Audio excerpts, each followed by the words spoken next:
Now, on the show, it's always nice to welcome back guests we've had on the show before. And the next guest on the feature is no exception. We have the man of the hour, Owen Paul. Welcome. How you doing, Danny? Nice to be called the man of the hour. I like it. Great. And it's nice to have you back. And I'm sure our listeners will be delighted. How has this year gone for you so far? Well, actually, not bad. Up and down, the same as for everyone else. Obviously, Christmas was difficult. New Year's been difficult because you don't get to see your family and your friends. I haven't seen my children for some time now. On the upside, obviously, for me, never mind a lot of other musical artists, we're still getting on because of technology. We can still, through Zoom calls, whatever, talk to other musicians and still make Yeah. records. So we've been making a brand new record, and it's out right now. It's just come out. So in that regard, we've got work done. But on a personal level, the Yeah. same as everyone else all over the country, we want this to end, and we're Yeah. just, we want to get out there and meet everyone again. Sure. And on my last interview with you, I spoke about your career in the 80s. And Yeah, we're going to touch on your projects very shortly, latter part of the sure, interview. sure. In my last interview, there was a few more questions I didn't get a chance to ask, and some of our listeners have emailed in with their cues. Right. So from the top, I was just going to ask you, were you always surrounded by music in your family household? Very, very much so. I'm Scottish, so everyone's having a sing song and get the guitars out or a piano or whatever, and everyone had to do a turn, as they call it, especially at New Year. It made me very much accustomed to singing in public because everyone had to have a go at something. So I kind of learnt my trade Yeah. in front of my close friends and family at that point. And my mum was a massive music fan. She used to have the radio on constantly. Yeah. And even when the radio wasn't on, she would walk around the house, and she still does to this day, Yeah. just just doing her chores, going la da da dee dee da da da da da da. Yeah. And everyone, it used to annoy every other members of my family, but it didn't annoy me. And I'm pretty much the same now. My children have noticed that I do the same thing. I brush my teeth and I go da dee dee da da dee da da. So yes, I had music everywhere, and obviously with the influence of my brother Yeah. Brian when he became big and successful with Simple Minds, Yeah. that was a massive deal as well. Yeah. But musically, I've been surrounded by music, especially folk and country music, all my life. Yeah, yeah, it's about to say actually in my notes here, Brian McGee. He was Simple Minds. Was he in the band around the time of Life in a Day and The American, 1981? Absolutely, Yeah, yeah, yes, he was. My brother Brian, Jim Kerr, and Charlie Burchill formed Simple Minds, I think, in 1978, because they were all school friends, yeah, and they used to rehearse in our house, and that's how my brother, I think, did 6 albums with them, hmm, including the tracks that you mentioned. He did Life in a Day, he did The American, yeah, he Love Songs, another one, yeah, and made some brilliant, brilliant records. But their success and the potential, I mean, it's one of those things where if you see your brother on TV, I remember him being on the Old Grey Whistle Test, yeah, it's the same for everyone. Everyone looks at the TV and goes, hang on a minute, if he can, maybe I could, hmm, So it had a positive effect. yeah, nice. And lots of people around me at school as well were starting to form bands out of nowhere, left, right, and centre, just Yeah, because of it. It was a great motivational thing. sure. Some of the best bands coming out of Scotland were from that decade, the 1980s. Very much so. And a lot of them are very, well, nearly all of them came from my school, weirdly. Wow. And you released a couple of years back an acoustic 80s EP with cover songs from Crowded House U2. And Yeah. we're actually going to play on one of my shows, Is This Love by Whitesnake. Yes. Why did you choose that particular song, just out of interest? Well, I've always loved that track. And Whitesnake, a friend of mine, a guy called Mickey Moody, was actually in the band, and he was one of the guitarists. And I got to hear that song before it was released in the 80s, and I loved that song. And then, as I was doing some gigs, I can't remember over the last sort of 5, 6 years, people would ask me, would I sing? I do like requests in the middle of the show, Yeah. and I remember one of the gigs, someone shouted out, "I bet you can't sing 'Is This Love' by David Coverdale and Whitesnake," and I went, "Well, hang on a minute." So the audience are now waiting for me to try and figure it out. And then I did it, and it really worked, especially just acoustic and me. Brill. and it went down really, really well. So that song has been with me now, and I've put it in my shows for many, many years. That's why I chose it. That's great. And I hear one of your favourite 80s songs is The Living Daylights by Aha. Yes. And have you heard the album version from Stay on the Roads? It's totally different to the James Is it? Bond Is it? version. Yeah, it's really striking. It's cold and it's icy, reworking of that track. Okay. Well, I'm gonna have to Google that and Yeah, try and get it on YouTube or something, yeah, because you'll love it. the single version that I'm accustomed to, obviously, which came from the movie. Yeah, I actually like quite a lot of Bond themes yeah, in the past, and like Carly Simon or Shirley Bassey or whatever. But I thought that perfectly matched the movie and the yeah, times as well. yeah, great. And I know MFWOT, my favourite waste of time. Yeah. Ralph McTell once quoted about the streets of London, where would he have been if it wasn't for that song, and what would he be doing now? Do you feel kind of the same with MFWOT?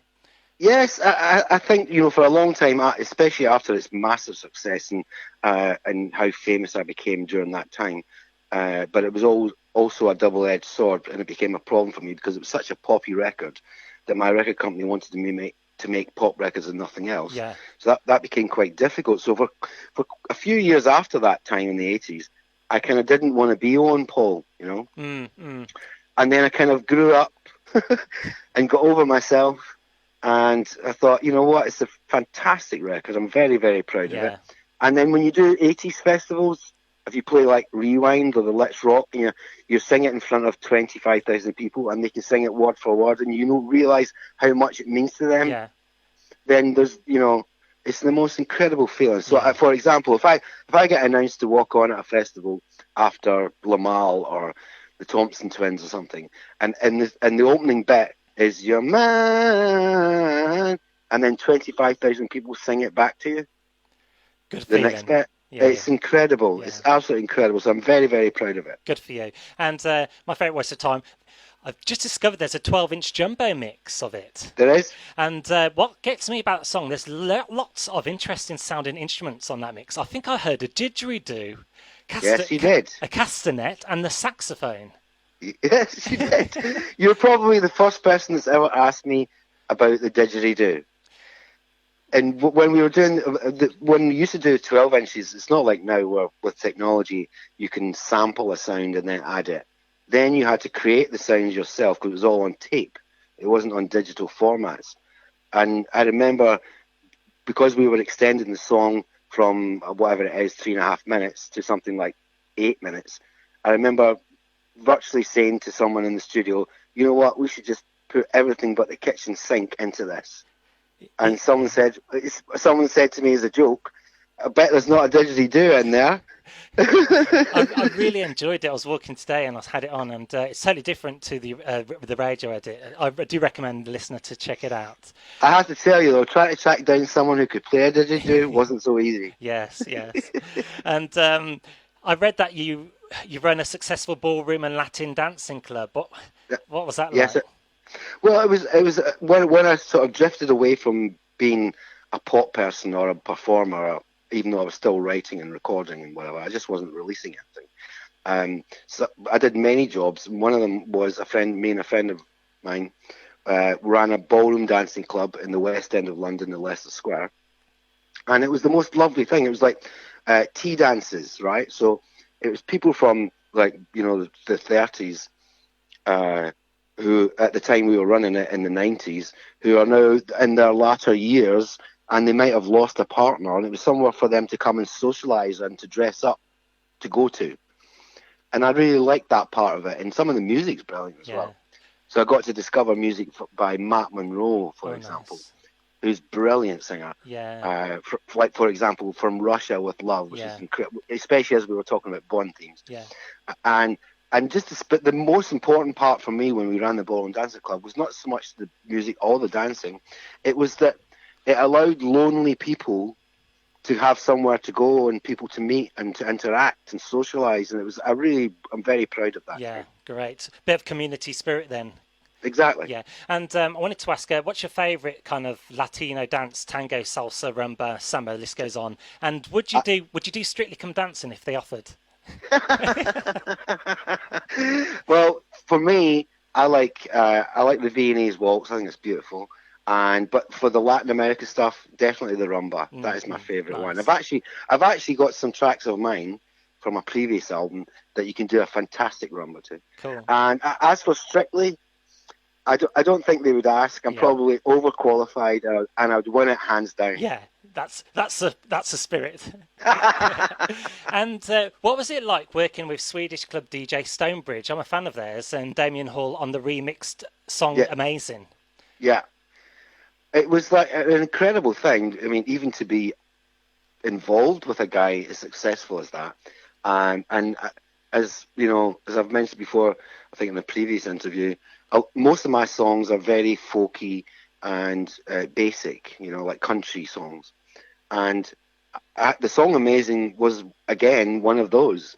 And I sent it out to a few people, and then someone said to me, "There's a guy called Stonebridge that's interested in that," and because people were doing remixes of "Favorite Waste of Time." This is around 2016 for its anniversary, and he said, "But Stonebridge wants to do a new track, and he's heard "Amazing," and he wants to do that. Would he?" And he said, "Can he do it?" And I was like, "You bet he can." Yeah. And then he turned it into a masterful dance track. Not that I know anything about dance, but it sounds great to me. Yeah, sounds very fresh anyway. And it was my first UK official chart hit in something like 25 years. Wow.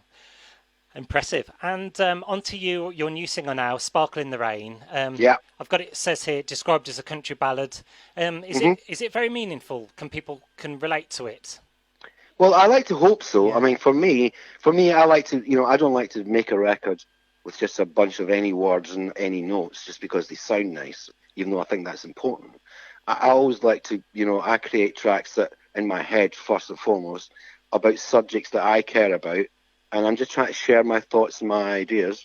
And more so even in these times where I think we're all being a bit more reflective about what we value and think is important. Yeah. And the song "Spark in the Rain" is about all the strong women that I've had in my life over the many years, including my mum, who are very positive people, my sister as well. And when I watch my sister with her children, for example, even in these tough times, there's never a moment where she drops her guard. She's always very upbeat. Yeah. And the song is about that, about people who are, super positive and always look on the bright side and drag you through it. And I'm very, very happy with it. And I can relate to it, especially some people who have had a loss in their life as well, like "Sparkle in the Rain," someone who's very dear to you. Then they're never too far away. When you see that glint in the snow or the sparkle in the rain, they're not too far. Absolutely. And as I mentioned before, with the subject, it's like, when I mentioned it, especially in this case about strong women that have been in my life, is that their influence lasts forever. And I see myself utilizing their behavior and their strength in my own life with my own children and my own issues and stuff. Yeah. And it's I'll say it again, the influence lasts forever, and that's what the song's about. That's lovely. And to wrap up on another memorable interview, on a lighter note, how were your KFC crisps? I tell you what, right? I bought them, was a bit shocked by them, but I have to say I secretly quite like them. That's great. Well, Owen Paul, it's always a delight to have you on the show, the Danny Sun feature, and we're going to get one of your tracks played now for you. All the best with everything, and I wish you success as always. Thank you, Danny. Okay, always good to talk. Thank you.